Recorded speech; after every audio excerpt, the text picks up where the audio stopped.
খুব ওষুধ আনলে, হ্যাঁ? প্রচুর ওষুধ এনে দিলে। লাস্টে আমাকে কি ওষুধটা দিয়েছিল? হ্যাঁ, তো বাবার বেলা আগে ছুটে চলে যেতে, আমাকে ডিউটি থেকে এসে তারপর আমাকে ওষুধ আনতে যেতে হচ্ছে। হ্যাঁ, ভালো, খুব ভালো কাজ করছো, ভালো ভালো।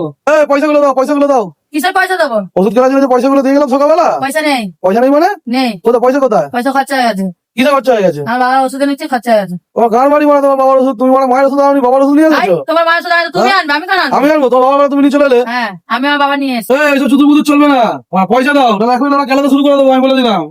ঠিক আছে, নাটক বাজি আরম্ভ করেছো নাকি? 1000 টাকা দিয়ে সকালবেলা আমার গান মেরে দিয়েছো, এখন 800 টাকার ওষুধ নিয়ে এলাম। চার পেয়েছো, টাকা বার করো। কিসের টাকা? কোথায় দেবো? মারিয়ে দেবো নাকি টাকা? কি করলে টাকাটা? টাকা খরচা করেছি, অত কয়পর দিতে পারবো না। আরে খরচা বাবা। করেছি না, খরচা করেছি, ব্যাস। এত কয়পর জিজ্ঞেস করো কেন? এবার কি বাজে মেয়ে ছেলে দেখবো, আমার টাকাটা খরচা হ্যাঁ, করে আমি গান ঘুরতে মারাচ্ছে। যাচ্ছি, টাকাটা নিয়ে ঘুরতে গেছিলাম না, ওই জন্য। টাকা দেবে না তুমি? না, দেবো না, যাও, নেই আমার কাছে। মা, এগুলো বুঝিয়ে দাও, টাকা পয়সা গুলো নিয়ে গান মেরে করছে, আমার গায়ে হাত ধরে যাবে, এটা বুঝতে পেরে যাবে। ঠিক আছে, আমার হারামের টাকা না, আমার খান্ডির টাকা। শোনো, টাকাটা বেশি করবে না, টাকা দেবো না, বাল দেবো, বেশি মাথা গরম করো না, বলেছি, তাহলে ঘরে অশান্তি হয়ে যাবে একদম। চল গেলাম।